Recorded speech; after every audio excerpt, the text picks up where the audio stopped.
There is a specific moment of silence that happens after a 10-hour flight. You have watched 3 movies. You have eaten the lukewarm pasta. And your back is aching. You finally land. Grab your bag and walk down that long, sterile hallway. Then you see it. The border control zone. The mood shifts instantly. It goes from the excitement of travel to a strange, heavy tension. You are tired. You are disoriented. And now you have to prove that you are worthy of entering a country. It does not matter if you are a seasoned traveler with a passport full of stamps or a student on your very first trip abroad. That feeling of standing in the immigration line, clutching your documents while a uniformed officer stares at a computer screen, is universal. Your heart beats a little faster. You start wondering if you accidentally packed something illegal. You start rehearsing your answers. Most people think of this process as a mere formality. Just a stamp and a wave. That is a dangerous mindset. The border is a unique legal zone. Your normal rights do not apply in the same way. And the person sitting in that booth has an incredible amount of power. They can deny your entry, cancel your visa, fine you thousands of dollars, or ban you from the country for years. And usually, the difference between a welcome to the country and please step this way comes down to how you answer just a few simple questions. Today we are going deep into the 10 most critical questions you will face at customs and immigration. We are not just going to list them. We are going to decode what the officer is actually asking, because the text of the question and the subtext of the question are 2 very different things. We need to look at the psychology behind the interrogation so you can walk up to that booth with total confidence. Before we get to the specific questions, we have to clear up a massive confusion that trips people up constantly. You need to understand the difference between immigration and customs. People use these words interchangeably, but they are 2 distinct hurdles. Immigration is about you. It is about your body, your history, your intentions, and your legal right to be there. Customs is about your stuff. It is about the objects in your suitcase, the food in your backpack, and the money in your wallet. Usually, you face immigration first. This is the officer who looks at your face and your passport. If you clear that, you pick up your bags and then walk through customs. Sometimes these are combined, but the questions serve different masters. Let's start with the immigration phase, because this is where the highest stakes are. The officer's primary job here is to determine admissibility. They are trying to figure out if you are going to break the rules of your visa. Are you going to work when you aren't supposed to? Are you going to overstay? Are you a security risk? This brings us to question number 1, the most common opener in the history of travel. What is the purpose of your trip? It sounds innocent. It sounds like small talk. It is not. This is the baseline question. They are checking if your verbal answer matches the visa class you are traveling on. If you are on a tourist visa or a visa waiver program, there is only one correct category of answer, and that is tourism or leisure. If you are on a business visa, the answer is business. The trap here is over-explaining or using ambiguous language. If you are a musician traveling for a vacation, but you say, "I'm here to check out the music scene and maybe jam with some friends," you have just triggered a red flag. To an officer, jamming with friends sounds like unauthorized work, even if you aren't getting paid. Performing can be considered work. If you say, "I'm coming to help my aunt take care of her new baby," you think you are being a nice family member. The officer hears, "I am coming to work as an unpaid nanny, taking a job away from a local citizen." The best answer is short, clear, and boring. "I am here for a 2-week vacation to see the sights." "I am here for a business conference." Do not offer your life story. If you are traveling for bleisure, that mix of business and leisure lead with the primary purpose that matches your documentation. If you are there for a meeting but staying for the weekend, state the business purpose first. This leads directly into question number 2. How long do you intend to stay? This is a consistency test. Before you even walked up to the booth, you likely filled out an arrival card or submitted digital information. You probably have a return flight booked.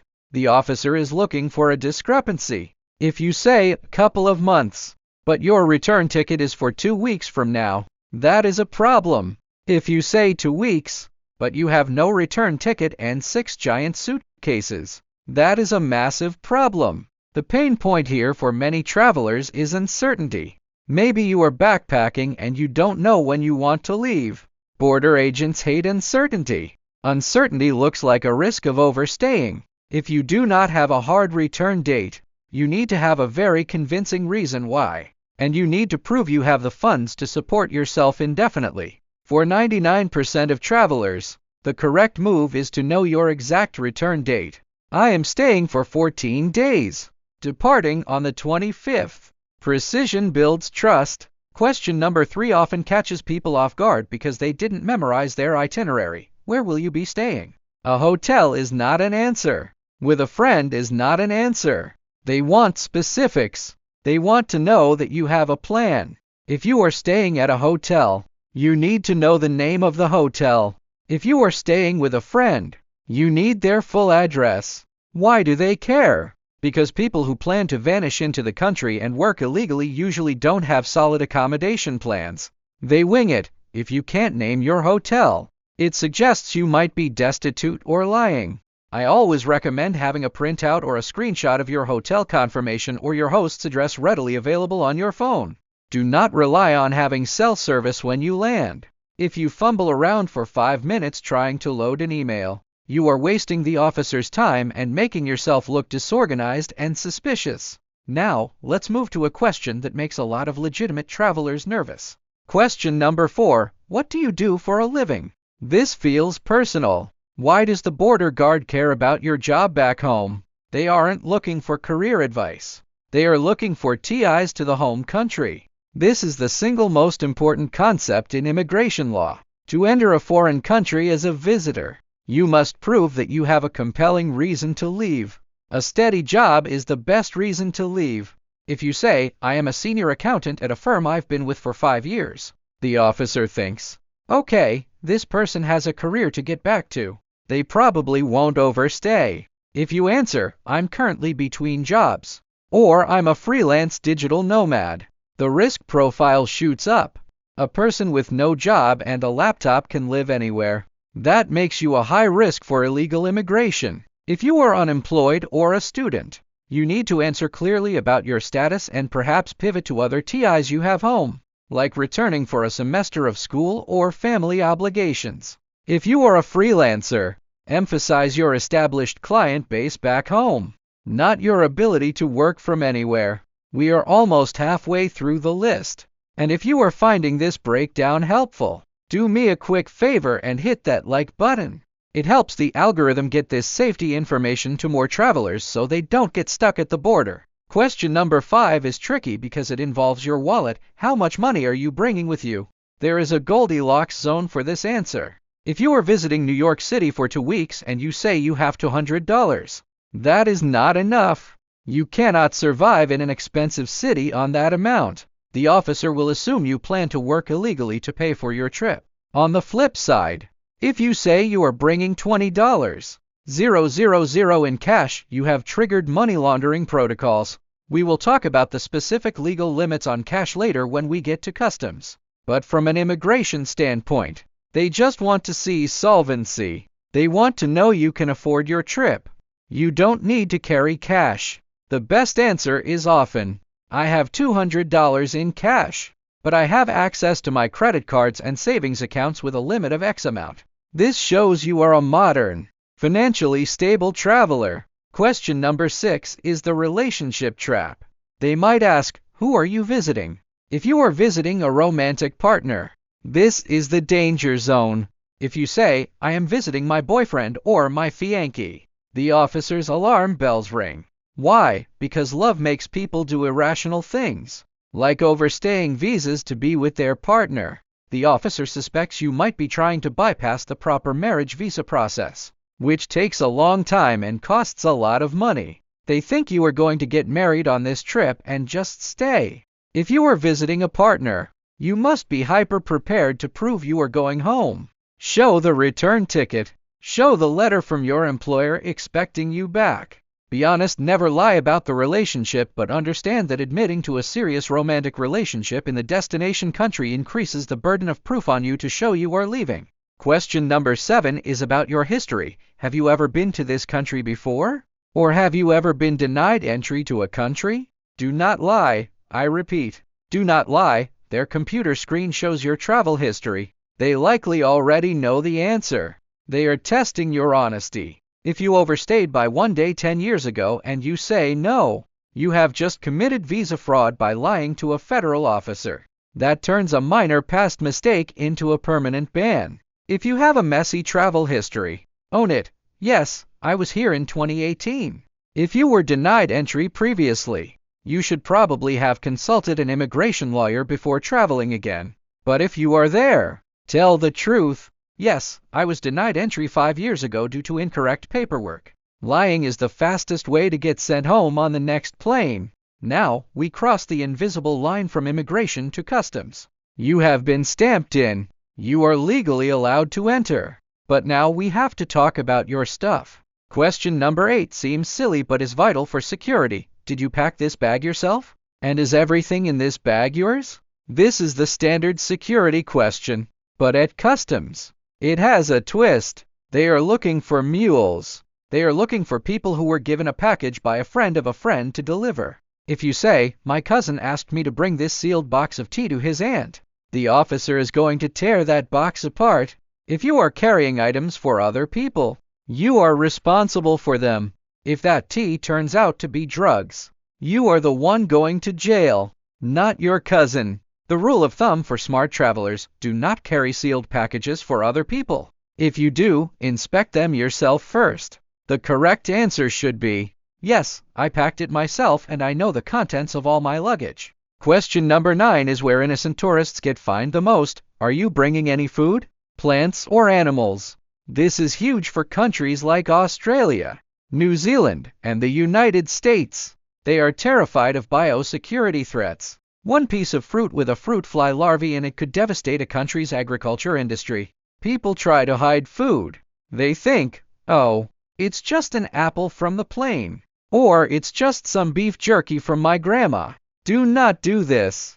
The sniffer dogs will find it. And if you didn't declare it, you will be fined hundreds of dollars instantly. The trick here is, when in doubt, declare it. If you have a chocolate bar, declare it. The officer will look at it and say, that's fine, go ahead. But if you don't declare it and they find it, you are in trouble. Food includes everything: spices, tea, snacks, airline leftovers. Just say yes. It is better to have a conversation about a bag of chips than to get a $400 fine for a banana. Finally, question number 10, do you have anything to declare? This is the catch-all. This usually refers to high-value goods and cash. In the US and many other countries, the magic number is $10. 000. You can travel with $1 million in cash if you want to. It is not illegal. But if you have more than $10, 000 in cash or monetary instruments like traveler's checks, you must fill out a form reporting it. If you have $10,500 and you say no, and they find it, they can seize all the money. They take it, and you might not get it back. Anything to declare also applies to commercial goods.